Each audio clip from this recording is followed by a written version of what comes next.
دونوں ماں بیٹیاں رحیم جارحان کے نزدیکی ایک مسافاتی علاقے سے تلاش روزگار کی خاطر کراچی آ گئی تھیں۔ ماں کا نام جنت خاتون اور بیٹی کا صفیہ تھا۔ جنت کے نقوش تیکھے تھے، لیکن غربت نے اس کے حسن کو نگل لیا تھا۔ اس کا خاوند فالج سے معذور تھا۔ اسے اپنے گاؤں میں کسی رشتہ دار کے پاس چھوڑ کر آ گئی تھی۔ جنت کو شروع میں کوئی کام نہ ملا۔ وہ ایک کچی آبادی میں اپنے دور کے رشتہ دار کے ہاں ٹھہری تھی۔ جلد ہی قریبی چند کوٹھیوں میں اسے برتن دھونے اور جھاڑو پوچھے کا کام مل گیا۔ یہ دونوں ماں بیٹیاں صبح سویرے گھر سے نکلتی اور 5 گھروں میں کام کر کے شام 7 بجے گھر لوٹ آتی۔ فی بنگلہ 2000 اوسطاً اجرت ملتی، یوں مہینے کے 10-12 ہزار کما لیتی تھیں۔ ایک کمرے کا کرایہ 2000 اور 500 بجلی کے بل میں ادا کرنے کے بعد ماہانہ 8000 روپے باقی رہ جاتے تھے۔ جنت باقاعدگی سے اپنے شوہر کو گاؤں 4000 بھجوا دیتی، باقی رقم گزارے کے لیے کافی ہو جاتی۔ 6 ماہ اسی طرح کام کرنے کے بعد جنت سست پڑ گئی۔ یہ دسمبر کا مہینہ تھا۔ ایک روز اس نے ہمارا در کھٹکھٹایا۔ میں لان میں کرسی ڈالے دھوپ سینک رہی تھی۔ ان دنوں ملازمہ کام چھوڑ کر چلی گئی تھی اور کام والی ماسی کی مجھے اشد ضرورت تھی۔ گیٹ کھولا تو لگا کہ اللہ تعالیٰ نے میرے دل سے نکلی دعا قبول کر لی ہے، کیونکہ پچھلے 15 دن سے گھر میں صفائی نہ ہوئی تھی۔ کھانا پکانے اور برتن دھونے سے ہی ایسی تھکن ہو جاتی کہ نڈھال ہو جاتی، باقی کام پڑا رہتا۔ جنت اندر آ گئی۔ وہ خود تو لاہر سی تھی، لیکن اس کی 14 سالہ بیٹی تنومند اور خوبصورت تھی۔ سمجھ گئی تھی ان کو کام کی ضرورت ہے، پھر بھی آنے کا مقصد دریافت کیا۔ بیگم صاحبہ، ہم کو کام چاہیے، جنت نے کہا۔ کیا کام کرو گی؟ جھاڑو پوچھا، برتن، کپڑے دھلائی، کھانا بنانا، جو کام آپ بتائیں گی کر دیں گے۔ تم تو لاہر سی لگتی ہو، کام کیسے کرو گی؟ کیا بیمار ہو؟ نہیں بیگم صاحبہ، بیمار تو نہیں ہوں، بس کام کی زیادتی نے یہ حال کر دیا ہے۔ جب گاؤں سے آئی تھی تگڑی اور صحت مند تھی۔ کتنے گھروں کا کام پکڑ لیا ہے تم نے؟ 5 گھروں کا۔ اب 6 گھر کا کرو گی؟ میں نے بے یقینی سے کہا، اور وہ بھی اس حالت میں؟ باقی گھروں کا چھوڑ دوں گی اگر آپ اچھی تنخواہ دیں گی، ہم بھی گھر گھر کام کر کے تھک جاتے ہیں۔ ہاں، مجھے بھی سارے دن کے لیے کوئی گھریلو ملازمہ چاہیے۔ کھانا میں خود بناتی ہوں، باقی کا سب کام کرنا ہوگا۔ آپ کیا تنخواہ دیں گی؟ ہم دونوں ماں بیٹیاں کام کریں گی۔ 8 ٹھیک ہے؟ نہیں بیگم صاحب، 5 گھر چھوڑ کر ایک گھر کا اسی لیے کرنا چاہتی ہوں کہ کم از کم 10,000 مل جائیں۔ 2000 کرایہ اور 4 اپنے بیمار شوہر کی دوا کے لیے۔ میرے پلے سے ہر ماہ چلے جاتے ہیں، باقی میں گزارا مشکل سے ہوتا ہے، بڑی مہنگائی ہے۔ ہاں وہ تو ہے، میں نے تھوڑی دیر سوچا۔ بڑی مشکل سے ہاتھ لگی تھی۔ اگر ان کو بھی نہ رکھا تو خبر نہیں اب پھر کب کوئی معاون ملے۔ اچھا ٹھیک ہے، لیکن صبح 7 بجے کچن میں موجود ہونا، ناشتہ بنانے میں مدد درکار ہوگی۔ صاحب سویرے کام پر جاتے ہیں، ان کو ٹھیک 7:30 بجے ناشتہ چاہیے۔ ٹھیک ہے بی بی۔ شام کو کب تک رہو گی؟ جب تک آپ کا کام ختم نہ ہوگا، جب چھٹی ملے گی تب جائیں گے۔ میں نے جنت اور اس کی بیٹی کو رکھ لیا۔ 1 ماہ میں ان دونوں نے ثابت کر دیا کہ وہ بہترین خدمت گار ہیں۔ جو کام بتاتی خوش اسلوبی سے کرتی۔ میرے بنگلے کا سرونٹ کوارٹر خالی پڑا تھا۔ حبیب نے کہا کہ ان کو کوارٹر دے دو، دن رات رہیں گی تو تم کو شام کے بعد بھی سہولت مل جایا کرے گی۔ میں نے کہا کل سے اپنا سامان لے آنا اور یہاں ہی رہنا سہنا، پانی بجلی کا کوئی مسئلہ نہیں ہے، آرام سے رہو گی۔ اگلے روز وہ ایک رکشے پر اپنا مختصر سا سامان لے آئی اور کوارٹر کی صفائی کر کے اسے آباد کر دیا۔ سرونٹ کوارٹر میں جنت اور صفیہ کے دن رات رہنے سے مجھے واقعی سہولت ہو گئی تھی۔ جنت تو شام کو کوارٹر میں جا گھستی سو جاتی، صفیہ کو جب آواز دیتی وہ دوڑی آتی۔ دونوں ناشتہ اور کھانا ہمارے گھر سے کھاتی تھی، اس طرح اچھا کھانا بنتا اور ان کی بچت ہو جاتی۔ دوا دارو کبھی خود لیتی کبھی میں لے دیتی۔ جنت میرے پاس خوش تھی، میں اس کے آ جانے سے پرسکون تھی۔ خاص طور پر صفیہ بہت اچھی لڑکی تھی، اس نے اتنی سہولت دی کہ اب میں بغیر ہاتھ پیر پھیلائے اپنے بیڈ روم میں لیٹی ٹی وی دیکھتی رہتی، وہ پانی بھی ہاتھ میں لا کر دیتی۔ وقت گزرنے کے ساتھ ساتھ صفیہ نکھرنے لگی، خوبصورت تو تھی، اچھا کھانے سے اور زیادہ رنگ روپ نکال لیا۔ محنت مشقت نے اس کا کچھ نہیں بگاڑا، زیادہ صحت مند ہوگی، لیکن جنت روز بروز کمزور اور نڈھال رہنے لگی، جیسے کسی مرض نے اسے اندر اندر گھلا دیا ہو۔ بالآخر وہ بیمار پڑ گئی، ڈاکٹر کو دکھایا، اس نے کچھ ٹیسٹ وغیرہ لکھ کر دیے، پتہ چلا کہ اس کے گردے کام چھوڑ رہے ہیں۔ یہ رپورٹ آئی تو میں دہل گئی۔ اب وہ زیادہ تر کوارٹر میں لیٹی رہتی، لیکن صفیہ نے جنت کی کمی محسوس نہ ہونے دی۔ وہ زیادہ تندہی سے کام کرنے لگی تاکہ ہم ان کو ملازمت سے جواب نہ دے دیں۔ ظاہر ہے جس لڑکی کے ماں باپ دونوں بیمار ہوں، کمانے والا کوئی نہ ہو، وہ غربت سے ڈر کر کام کی مشین نہیں بنے گی تو اور کیا کرے گی۔ انہی دنوں جب کہ جنت بیمار تھی، گاؤں سے اس کے رشتہ دار کا فون آیا کہ تمہارا شوہر زیادہ بیمار ہے، جلدی آؤ، اس کا چل چلاؤ ہے۔ بی بی کچھ رقم ایڈوانس دے دیں، بے شک صفیہ کو اپنے پاس رکھ لیں، وہاں نہ جانے کیا حالات درپیش ہوں، رقم تو چاہیے ہوگی۔ میں نے اس کے حال پر ترس کھاتے ہوئے تنخواہ کے علاوہ 10,000 اور بھی دیے کہ پیشگی تنخواہ سمجھ لو۔ حبیب سے میں نے کہا کہ اماں جنت کو رحیم یار خان جانے والی کوچ پر بٹھائیں، وہ خود اسے اپنی کار میں اڈے تک لے گئے اور ٹکٹ بھی خرید کر دیا۔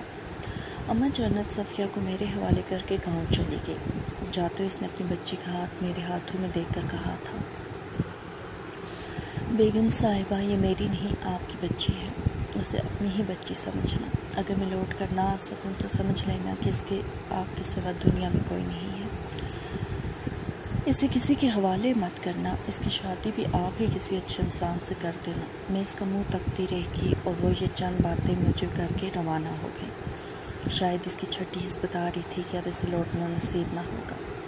وہ کافی عرصے سے بیمار تھی اور ہم سے چھپاتی رہی تھی، اپنی ہمت سے کام لیتی رہی، آخر کو پاپی پیٹ کو جو باندھنا تھا۔ گاؤں پہنچی تو پتہ چلا کہ اسی روز صبح دم اس کا شوہر فوت ہو گیا ہے۔ وہ بین کرنے کے وقت پر آ موجود ہوئی تھی۔ شوہر کی وفات کے ہفتہ بعد اماں جنت بھی اس جہان سے سدھار گئی۔ اس کے رشتہ دار جو زین کوٹ میں مکین تھے، انہوں نے آ کر اطلاع دی، لیکن صفیہ کو لے جانے کی بات نہ کی اور ہم نے بھی اس تذکرے کو نہ چھیڑا۔ حبیب نے کہا کہ اگر لڑکی کا سگا بھائی بہن ماموں وغیرہ آتے تو بات کر لیتے، دور کے رشتہ داروں کے پاس تو صفیہ خود بھی جاننا نہ چاہتی تھی۔ صفیہ نے بتایا کہ وہ کلوتی ہے، اس کا کوئی بہن بھائی نہیں ہے، ماموں بھی نہیں ہے، سوتیلے چچا اور پھوپھی ہیں، لیکن وہ صفیہ اور اس کی ماں سے ملتے نہ تھے، ان سے کوئی توقع ابز تھی۔ باقی رشتہ دار رشتہ لینے کے چکر میں ضرور آئیں گی، لیکن وہ کسی کے ساتھ نہیں جائے گی بلکہ ہمارے پاس ہی رہے گی۔ بچی نے اپنا فیصلہ ہم کو سنا دیا۔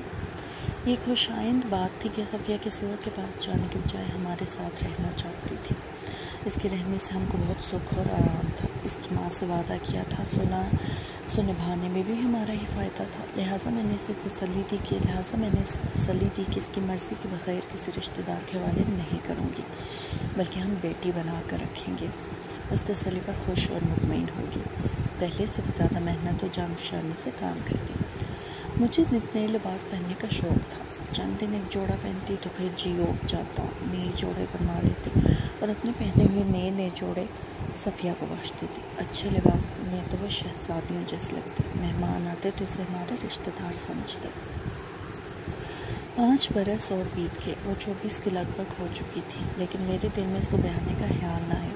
بھلا کیسے بیاہ دیتی اگر وہ شادی ہو کر اپنے گھر کی ہو جاتی تو میرے گھر کا کام کاج کام کرتا، جس طرح دل جمعی سے وہ کرتی تھی۔ اتنی مخلص اور ایماندار گھریلو ملازمہ کا ملنا جو 24 گھنٹے خدمت میں حاضر رہتی اور اف بھی نہ کرے، کسی کام سے انکار نہ کرے، جس کا کوئی والی وارث بھی نہ ہو، فی زمانہ ممکن ہی نہ تھا۔ اب تو مجھے اسے تنہا دینے کی بھی فکر نہ تھی۔ صفو کہتی، باجی میں ان پیسوں کو کیا کروں گی، آپ اپنے پاس جمع کر دیجیے۔ تب خیال آتا تھا شاید یہ اس لیے تنہا میرے پاس جمع کرانا چاہتی تھی کہ کبھی اس کی شادی ہوگی تو یہ جمع شدہ رقم اس کے کام آئے گی۔ 3 بچوں کے بعد میں نے فیملی پلاننگ پر عمل کیا، لیکن کچھ ایسی دوائیاں 10 برس لگاتار استعمال کی کہ بالآخر ان دوائیوں کا رد عمل شروع ہو گیا، جس کے نتیجے میں بیمار رہنے لگی۔ اس بیماری میں صفو نے میری جان توڑ کر خدمت کی۔ علاج سے فائدہ نہ ہوا، کئی ماہ ڈاکٹروں اور لیڈی ڈاکٹرز کو دکھایا، دوائیاں مسلسل کھا رہی تھی، انہوں نے وہ بند کرا دی۔ مرض بڑھتا گیا، جو دعا کی، بالآخر بستر سے لگ گئی۔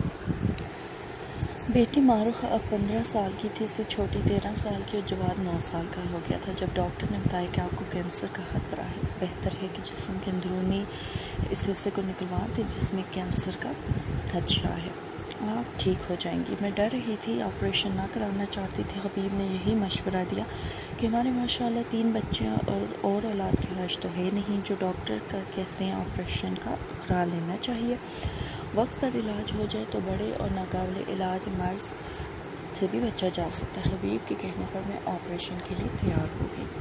وہ دن آ گیا جب آپریشن تھا، بچوں کو صفیہ کے پاس چھوڑ کر ہم لاہور چلے گئے۔ آپریشن ہو گیا، رپورٹ صحیح آئی، کوئی کینسر وغیرہ نہ تھا۔ 15 دن اسپتال میں رہ کر گھر آ گئے۔ رفتہ رفتہ میں صحتیاب ہو گئی، 2 سال بالکل ٹھیک ٹھاک رہی۔ اچانک ایک روز طبیعت بگڑ گئی، فوراً ہسپتال لے گئے۔ جان خون سے بہت کمزور اور زرد پڑ گئی تھی، ڈاکٹرز کی کوشش سے عارضی طور پر افاقہ ہوا۔ 15 روز بعد میں پھر سے بیمار ہو گئی، وہی کیفیت، دوبارہ ہسپتال لے گئے اور پھر بتایا گیا کہ کینسر ہے، بمشکل 2 ماہ جی پائیں گی۔ پہلے تو حبیب نے مجھے نہ بتایا، لیکن ایک روز فون پر ڈاکٹر سے بات کر رہے تھے کہ اپنی بیماری کے بارے میں سن لیا، دل تھام کر رہ کے سوچا، زندگی موت تو اللہ کے ہاتھ میں، لیکن میرے بعد میرے بچوں کا کیا ہوگا اور حبیب کیا کریں گے؟ کیا حبری دوسری شادی کر لیں؟ بچے سوتیلی ماں کے ہاتھوں میں چلے جائیں گے، خدا جانے سوتیلی ماں ان سے کیا سلوک کرے۔ سوچ سوچ کر پریشان رہنے لگی، اپنے سے زیادہ بچوں کی فکر کھا جاتی تھی۔ صفیہ تنہائی میں تسلی دیتی، باجی حوصلہ رکھیں، ایسا کچھ نہ ہوگا، یہ آپ کا وہم ہے، لیکن میں کیسے اس کی طفل تسلیوں سے بہل جاتی، حقیقت ہوتی ہے جو روز روشن کی طرح عیاں تھی۔ صفیہ میری خدمت میں گھلی جاتی تھی، وہ دبلی ہو کر آدھی رہ گئی، اسے میرا غم کھایا جاتا تھا۔ ایک دن جب کہ بچے سو گئے، دوا کھلانے کے بعد وہ پلنگ پر بیٹھ گئی اور میری ٹانگیں دبانے لگی۔ صفیہ، میں نے کہا، زندگی کا کوئی بھروسہ نہیں، میری زندگی تو پھر ایک بجھتا چراغ ہے، ایک بات کہوں برا تو نہ مانو گی؟ یہ باجی، میں ہرگز برا نہ مانوں گی۔ سنو، میری حیات کے دن گنے جا چکے ہیں، چاہتی ہوں کہ اپنی زندگی میں صاحب سے تمہارا نکاح کرا دوں، کیا تم میری خاطر یہ قربانی دے سکتے ہو؟ آپ کی خاطر جان بھی دے سکتی ہوں باجی، لیکن حبیب صاحب سے نکاح، میرے بڑے بھائی ہیں، ہمیشہ ان کو اسی نظر سے دیکھا ہے، ایسا تو سوچ بھی نہیں سکتی۔ صفیہ، سمجھنے کی کوشش کرو، دیکھو میں تو بستر مرگ پر ہوں اور تمہاری شادی کی عمر نکل رہی ہے، وقت پر تم کو دلہن نہ بنایا، تم پر بڑا ظلم کیا اور اب اپنی ظلم کا کفارہ بھی ادا کرنا چاہتی ہوں۔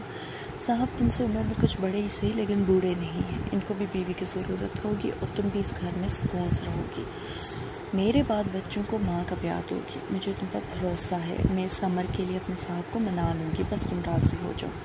کافی لیت و لال کے بعد اس نے بالآخر میری مرضی کے آگے سر جھکا دیا، شاید یہ سوچ کر کہ میرے بعد تو اس کا بھی کوئی ٹھکانہ نہ تھا، کیا پتہ آئندہ حالات میں سے دربدر ہونا پڑ جائے۔ حبیب کو میں نے منا لیا اور صفیہ کا نکاح ان سے کر دیا، بچے بھی اس بات پر ناخوش نہ تھے، صفیہ سوکن بن گئی۔ اسے سوکن بنا کر مجھے ملال نہ ہوا، ایک طرح سے خوشی ہوئی، اور اب بھی ویسے ہی میری تابعدار تھی، اور حبیب میرا اس قدر خیال کرتے تھے کہ میرے سامنے اس سے بات کرنے سے بھی احتراز کرتے تھے۔ گھر اور امور خانہ جیسے چل رہے تھے ویسے ہی چلتے رہے۔ حبیب کو بیرون ملک جانے کا موقع مل گیا تو مجھے بھی ساتھ لے گئے۔ امریکہ میں علاج کرایا، خدا کے فضل سے اصل مرض کا پتہ چل گیا، مجھے کینسر نہیں تھا، میں صحتیاب ہوگی۔ گھر لوٹی تو خوشیاں دامن میں بھر کر بچوں کو خوب گلے لگا کر روئی اور ہنسی بھی کہ خدا نے مجھے نئی زندگی دے دی تھی۔ صفیہ بھی خوش تھی، لیکن کبھی کبھی وہ بجھی لگتی کیونکہ حبیب نے نکاح ضرور کیا تھا، لیکن وہ سوتے میرے ہی بیڈ روم میں تھے۔ صفیہ کے بیڈ روم میں بدستور میرے بچے اس کے ساتھ ہوتے تھے۔ صفیہ آج بھی میرے ساتھ ہے، میری سوکن ہے، لیکن ہم بہنوں کی طرح رہتے ہیں۔ میں نے اسے اور اپنے شوہر کو ان کے جائز حقوق بھی دے دیے ہیں، اللہ تعالیٰ کے خوف اور خوشنودی کی خاطر۔ لیکن جس دن میری سوکن کی باری میری شریک زندگی کے ہمراہ رہنے کی ہوتی ہے، میں بہت اداس ہو جاتی ہوں اور چھپ چھپ کر آنسو بہاتی ہوں۔ سچ ہے کہ سوکن ریشم کی گڑیا بھی ہو تو گران ہوتی ہے۔